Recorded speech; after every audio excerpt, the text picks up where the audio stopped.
Fala pessoal, tudo bom? Eu sou Ricardo Serravalho da Universidade do Boxe e hoje com mais um vídeo aqui vamos falar como respirar no boxe, agora na prática. A gente tem um vídeo gravado, se você olhar aí no nosso histórico aí do nosso canal do YouTube, tem um vídeo gravado que eu falo, tô ali sentado em casa explicando mais ou menos como é a respiração e aqui agora a gente vai falar na prática, tá? Então vamos falar passo a passo todas as etapas que tem uma luta, desde a etapa anterior, quanto o momento da luta, quanto o momento de descanso, né? Momentos de ataque, momentos de defesa, momentos de extra longa distância, tá?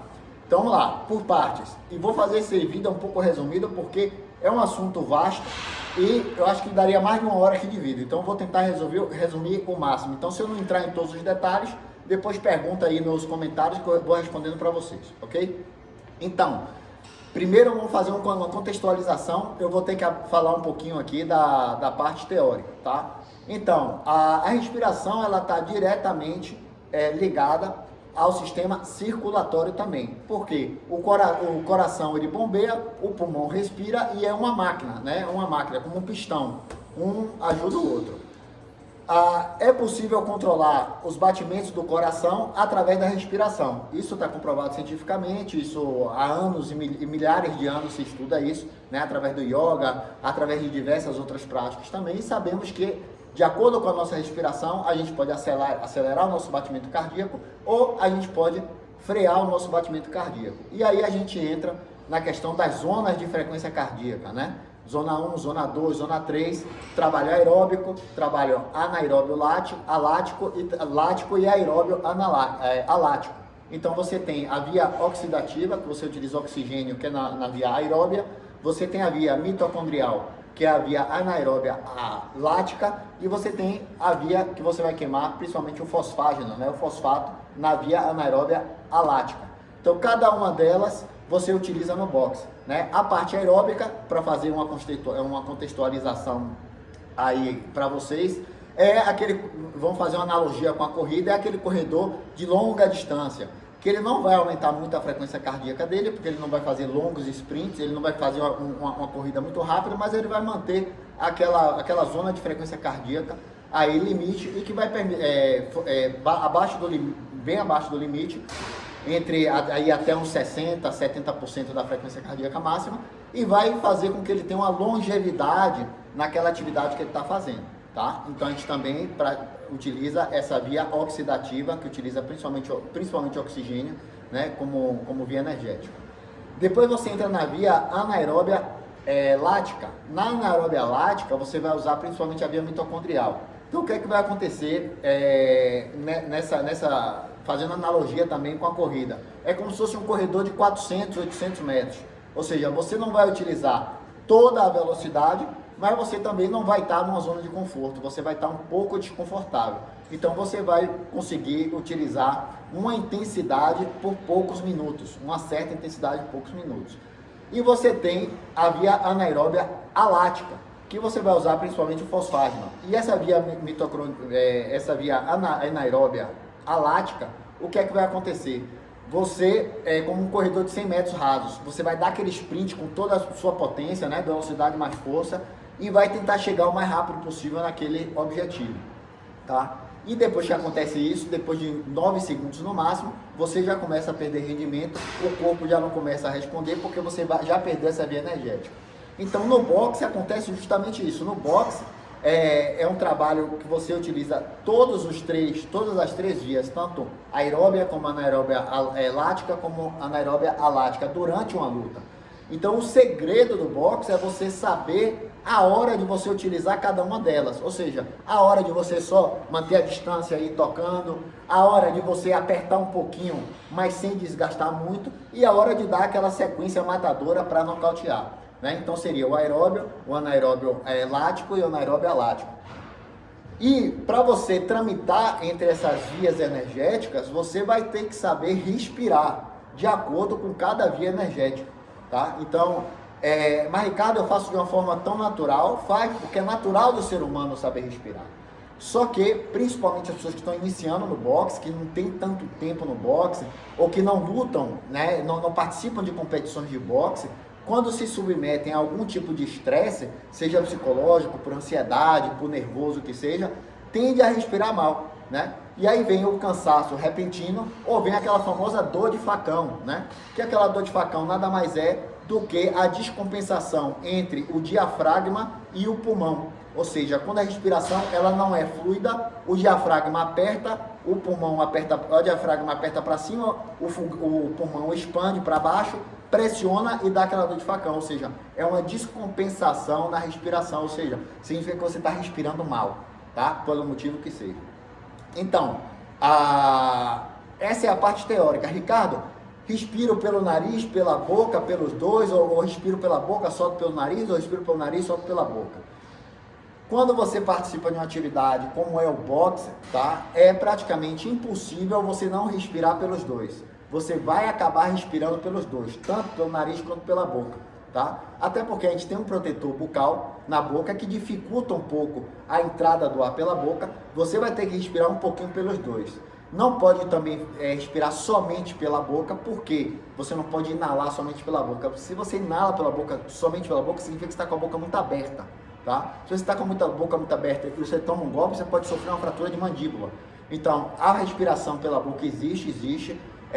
Eu acho que tem que respirar pelos dois, tem que inalar pelos dois, tá? Tanto pelo nariz pela boca como pela boca.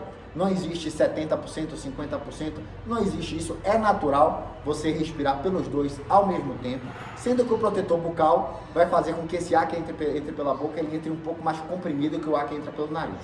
Beleza? E para exalar, como eu devo exalar? Então, exalar, eu recomendo que se exale pela boca, não pelo nariz, por vários motivos. Se pode exalar pelo nariz? Sim, se pode exalar pelo nariz até para limpar as vias aéreas, que muitas vezes durante uma luta se congestiona, né, com o movimento, com todo o movimento que a gente vai realizando, toda a atividade, às vezes congestiona. E é bom a gente dar aquela velha suada no nariz, principalmente antes de começar a luta, sempre. E principalmente nos intervalos da luta, se você sente que você está obstruído, seja por sangue, devido a um golpe, ou seja porque tem realmente aí alguma secreção, é bom você dar uma suada, porque limpa as vias aéreas e você consegue respirar melhor. Beleza? Falando isso, agora vamos falar um pouquinho da parte anterior à luta. Ricardo, quais são os tipos de respiração? Existem 3 tipos de respiração. Existe a respiração que eu chamo de respiração peitoral, que você vai utilizar somente uma parte do pulmão. O pulmão ele não vai expandir completo, que significa que você vai utilizar somente o peito. Vou chegar mais perto para você ver. Você vê que aqui está parado, ó. Eu utilizo somente o peito. Existe a respiração diafragmática, que eu utilizo apenas o diafragma para abrir espaço para o pulmão. O peito está parado, ó. Só aqui que move. E existe a respiração dupla, peito mais diafragma, que é a mais completa.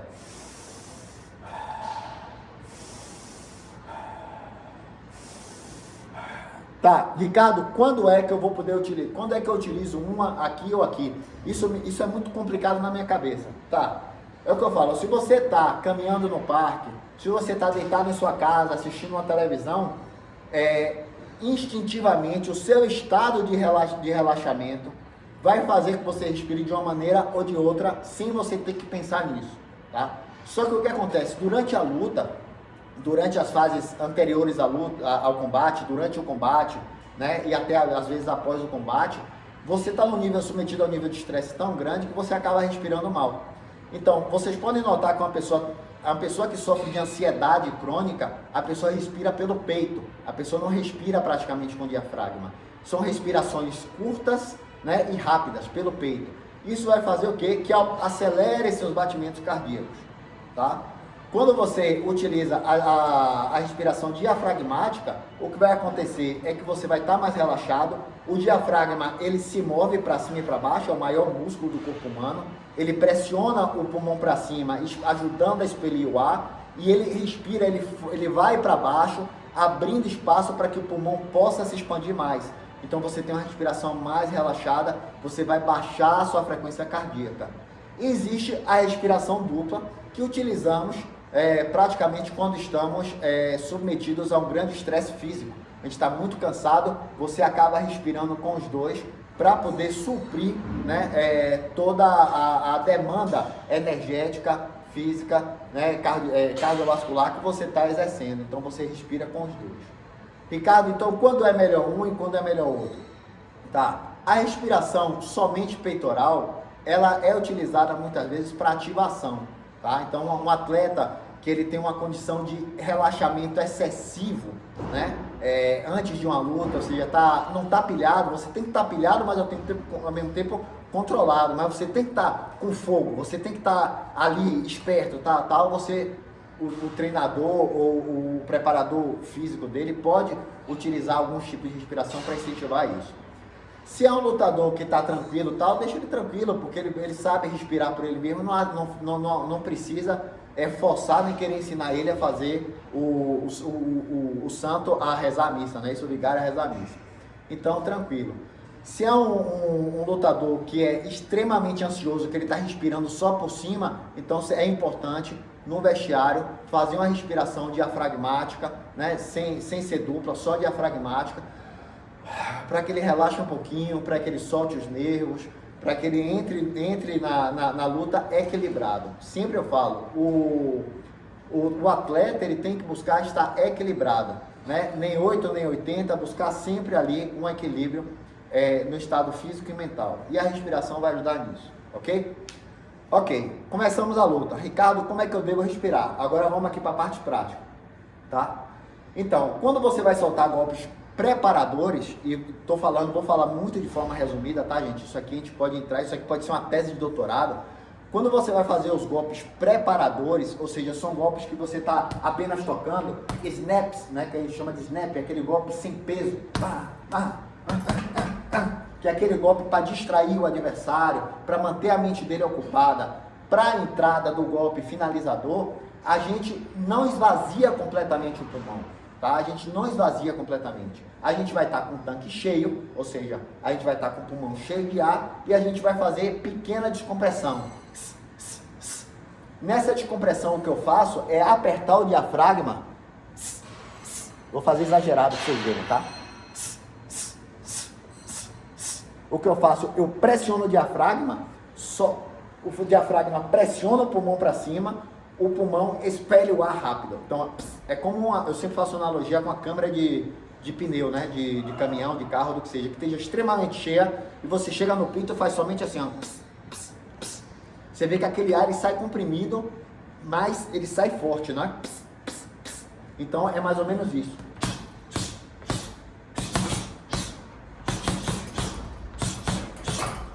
Com esse ar comprimido e rápido, você vai estar usando a via aeróbica, você está usando a via oxidativa através do oxigênio, tá? A via energética através do oxigênio.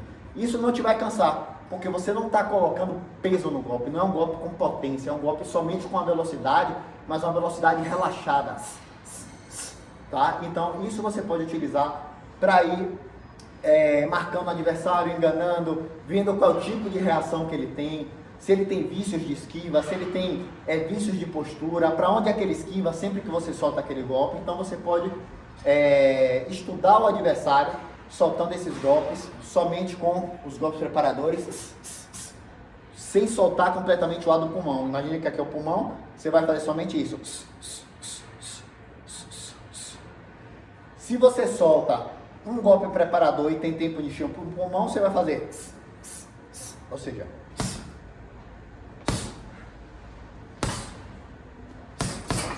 agora, se você vai soltar mais de um golpe preparador, o que é que você vai fazer? Você vai ir comprimindo o pulmão até quase não ter ar. Você não deixa não ter ar, tá? Importante não deixar não ter ar em golpes preparadores. Ou seja, se são golpes preparadores, se é uma sequência ou uma série de golpes preparadores, você vai fazer... Então você vai soltar no máximo 4 golpes preparadores antes de voltar a encher o pulmão. Então, eu estou fazendo um pouquinho aqui de canhoto, eu não sou canhoto, mas para que você veja melhor no vídeo, tá? Então seria aqui. Ou seja, eu dei 4 retos com a mão adiantada com o mesmo tanque de oxigênio. O mesmo tanque de oxigênio. Quando eu acabei esse tanque de oxigênio, o que é que vai acontecer? Depois de uma série de 4, 5 golpes, vem o contra-ataque. Ou vem o contra-golpe por cima. Então o que é que eu vou fazer? Afasto. Saio da linha de ataque. Aí eu volto a encher o pulmão nesse momento. Estou fora da linha de ataque. Tá? Então eu volto a carregar o pulmão de ar. Beleza. Então, Ricardo, você está falando de golpes preparatórios, tá? Golpes aí somente preparadão, snaps, sem força. E quando eu golpeio com força, o que é que eu tenho que fazer? Quando você golpeia com força, lembra da analogia do pneu do carro? Que você vai ali no pita e faz ps, ps, ps, no golpe preparatório? Beleza.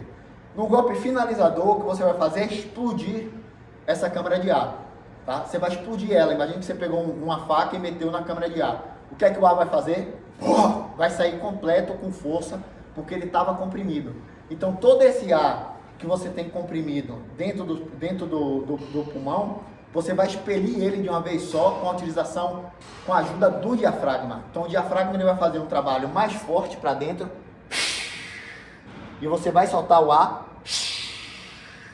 pela boca de maneira completa, esvaziando praticamente completamente o pulmão. Ele vai fazer, tá? Por isso que quando a gente golpeia, a gente tem que soltar bastante o ar. Vou fazer aqui de uma forma um pouco mais alta para que vocês possam escutar como seria, tá? Então eu estou aqui, vou fazer 4 golpes preparadores e depois o finalizador, que eu vou soltar todo o ar.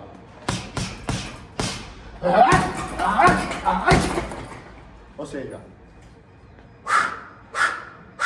você descarrega toda essa energia acumulada que está dentro do seu corpo e joga ela para fora, né, impulsionada pelo ar que está comprimido dentro do corpo, utilizando, claro, todo o sistema esquelético, articular e muscular para sair naquele golpe. E aí a gente tem um vídeo aqui no nosso canal interessante também de como golpear mais forte no boxe, que eu mostro exatamente isso, como você utilizar não somente a respiração, mas o peso corporal para você poder dar um pouquinho mais de força no golpe.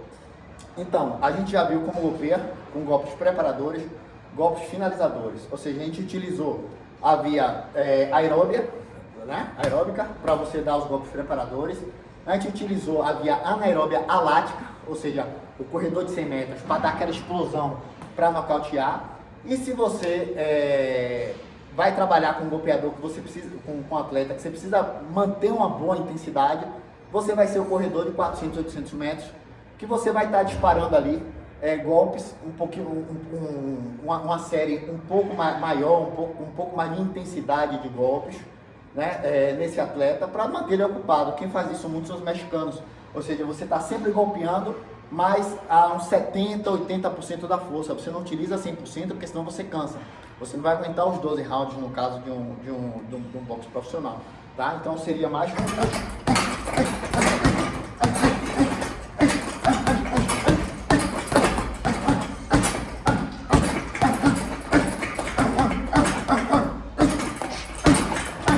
Então você está usando intensidade, mas eu não estou utilizando nem golpes muito fracos, golpes snap, né, sem força, só com velocidade, e nem golpes muito potentes. Então você tem aí o snap, né, o golpe de velocidade, você tem o golpe de potência, velocidade mais força, e você tem intensidade. O que é que significa isso? Aeróbio, anaeróbio lático, anaeróbio alático. Então é importante conhecer esses conceitos, né? Não precisa se formar em educação física, nem ser físico nuclear, para você entender, físico nuclear é de brincadeira, para você entender esses conceitos, tá? Porque acaba ocorrendo naturalmente, mas se você tem consciência do que são essas vias e como se utiliza isso, durante a luta você vai render melhor, porque você vai ver, poxa, você acaba de dar, exemplo, uma sequência matadora, finalizadora, golpeando duro, né, pegando, não nocateia o adversário, o seu corpo o que é que vai fazer? Acabou o fosfato, né, o fosfágeno, aqui na Espanha a gente fala de fosfágeno, acabou essa via energética, o que é que o corpo faz? Você cansa, você não aguenta nem ficar com o braço alto. Então qual é o momento? Entrei com a sequência dura, não nocauteei, o que é que eu tenho que fazer? Recuar, respirar, mover, trabalhar o footwork, clinchar o adversário, entendeu? Para você poder recuperar, porque vai tardar entre 2, 3 minutos para você conseguir recuperar completamente essa via energética. Então, como eu falei inicialmente, o segredo do boxe é você saber equilibrar, né? Você tentar manter o corpo no máximo no limite da homeostase. A homeostase é o funcionamento perfeito do corpo. Então você tem que saber o momento de descansar, você tem que saber o momento de manter uma intensidade, você tem que saber o momento de manter uma potência, para depois voltar a recuperar, chegar na linha média e manter toda essa linha e manter um ritmo na sua respiração, um ritmo de luta. Tá? Então os lutadores que mais cansam são aqueles lutadores nervosos, que não respiram bem, respiram só com a parte superior do peito, porque estão ansiosos, estão nervosos, ou estão frustrados porque não está dando certo nada na luta. E com o passar do tempo, com a experiência, você vai vendo que esses lutadores são capazes de durar mais tempo durante as lutas, permanecer mais tempo, porque ele vai estar em um estado de conforto, ele conhece o ringue, ele conhece os atalhos, nada para ele é surpresa, tudo que acontecer do outro lado, ele sabe o que é que pode vir, então ele não vai estar tão pilhado, né? Ele vai estar respirando melhor. Ok? Ricardo, durante o descanso, como é que eu devo respirar? Então, entre um round e outro, você tem que tentar respirar o máximo possível com o diafragma, tá? Baixar o máximo possível o diafragma. Respirações profundas, tentando inalar o máximo de oxigênio possível e exalar com controle, não exalar de vez. Isso vai fazer com que você diminua a sua frequência cardíaca, tá? Então,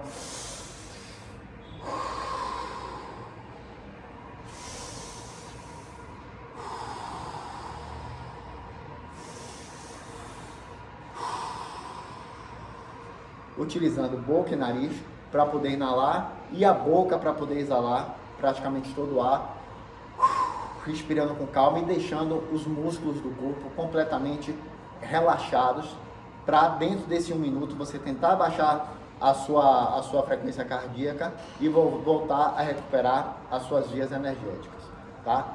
Então, muito importante a respiração, gente. Praticamente, eu já vi grandes lutadores perderem lutas por isso, porque o que acontece com o nocaute?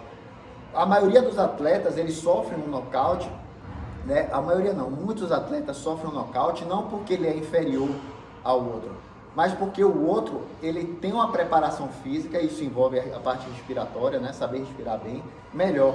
Então o nocaute muitas vezes acontece quando você tem duas pessoas com o mesmo nível, né? Então aqui está a linha de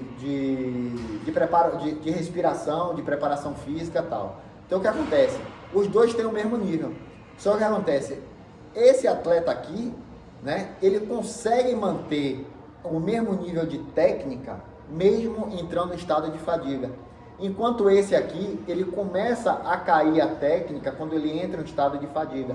E aí é justamente quando acontece o quê? O nocaute. Então eles vão aqui, tá tudo bem, terceiro, quarto, quinto, sexto round, sétimo round, bum, nocaute.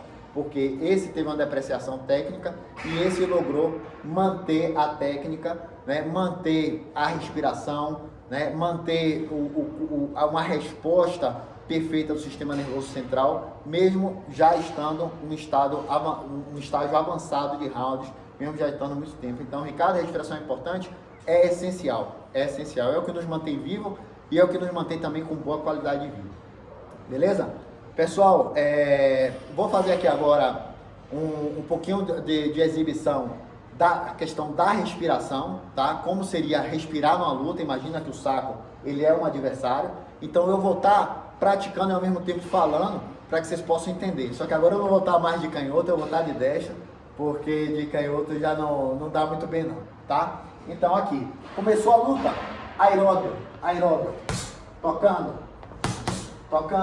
movendo, fazendo finta, inspiração tranquila, como se estivesse andando no parque, tá? A única coisa que eu vou fazer é soltar o ar quando eu solto o golpe. Respiro tranquilo, movo, tá? Passou o primeiro round, que geralmente é um round de estudos, né? Tô falando no boxe profissional, no boxe olímpico a coisa já começa com mais intensidade. Agora eu vou começar o quê? A meter um pouquinho mais de intensidade. Então eu vou trabalhar o sistema aeróbio e anaeróbio lático, ou seja, velocidade ao mesmo tempo que intensidade.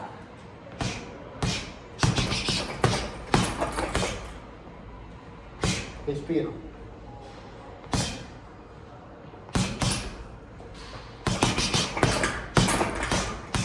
Respiro.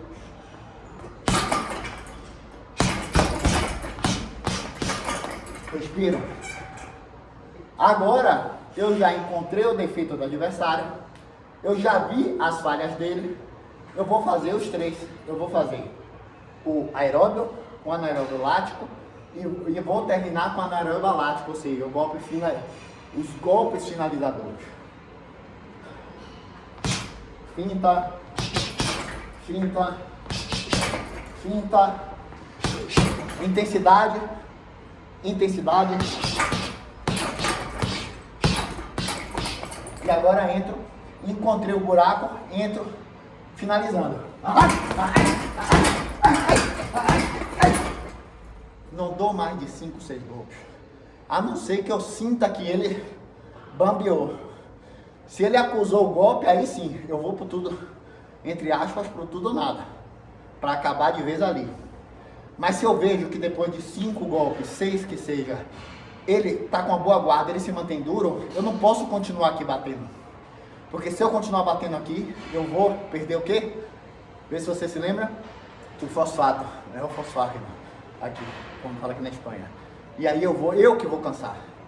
Então, terminei de bater forte. Ele não acusou nenhum golpe, o que é que eu faço? Distância. Extra larga, respiro.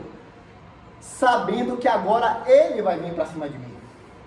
Então eu vou tentar manter a distância ou vou fazer o clinch para frustrar o ataque dele. Ou seja, eu bati nele, por mais que eu não tenha derrubado, mas eu fui agressivo. Isso conta para os juízes, né? Eu tentei nocauteá-lo e quando ele vem me bater, eu vou frustrar ele. E ao mesmo tempo descansar a série que eu dei. Ou seja, é todo um jogo de xadrez e quem não está acostumado a ver o boxe de dentro, muitas vezes não entende e não sabe. Ah, mas ele bateu, deu 5, 6 golpes, por que ele não continuou? Ele não continuou porque não aguenta. Ninguém aguenta. É como um corredor de 100 metros.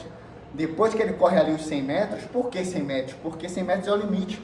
Depois de 100 metros ele começa a baixar a velocidade. Entendeu? Ele começa a perder o fosfato, que é a via energética que alimenta o corpo para esse tipo de explosão. Ele começa a perder, a cair o rendimento. E quanto mais você mantém essa intensidade, maior vai ser o tempo de recuperação. Então, se você tem 2, 3 minutos de recuperação, você vai avançar 4, 5. Um round só tem 3, significa que você vai perder o outro round. Porque você vai passar o outro round querendo descansar. Então você vai acabar perdendo por pontos. Beleza, pessoal? Então é isso que eu queria gravar para vocês. Espero que vocês tenham gostado do vídeo. Foi um vídeo que ficou um pouco grande, deixa eu ver. Aí quase 30 minutos de vida, mas é um vídeo interessante, que tem muita gente que me pergunta isso. A gente fez o vídeo teórico, mas aqui na prática é sempre melhor mostrar para vocês, beleza? Pessoal, se lembra, gostou do vídeo, já dá o like aqui, não deixa de dar o like porque ajuda muito o nosso canal, né? Segue a gente nas redes sociais, Universidade do Boxe, né? Instagram, Facebook, temos nosso grupo no Instagram, que a gente troca muita ideia lá no Instagram, beleza? Segue a gente lá no Instagram também, Universidade do Boxe, e segue também o nosso parceiro aí, nosso querido Antônio Novaes, que tem muito material legal para vocês, muito material gratuito para vocês também, muitos livros, né, gratuitos para vocês no site dele, Boxeando com a História, né? O Instagram dele é @boxeando com a História. Muito bom. Aí Antônio, que é um parceiro desde o início lá da Universidade do Boxe e é também um treinador formado aqui pela gente, beleza? Então, pessoal, não deixe de seguir a gente e entre no nosso site universidadedoboxe.com, que lá vocês vão ter acesso aí a conteúdos excelentes de informação sobre o boxe. Formamos treinadores de boxe através da nossa plataforma, uma grande parceria que temos com a Organização Brasileira de Boxe, do nosso querido presidente Fernando Fumaça, com a Federação de Boxe do Estado da Bahia, né, do nosso querido presidente Edson Dias, e também com o aval, né, da Faculdade Einstein, que faz com que todos os nossos cursos sejam cursos de extensão universitária em boxe. Aí uma novidade no Brasil, né, uma coisa que não existe no Brasil. Então, obrigado aí a todos os nossos parceiros que acreditaram aí no nosso trabalho e que vem dando tantos frutos aí há quase 3 anos. Beleza? Valeu, pessoal. Forte abraço. Boxe!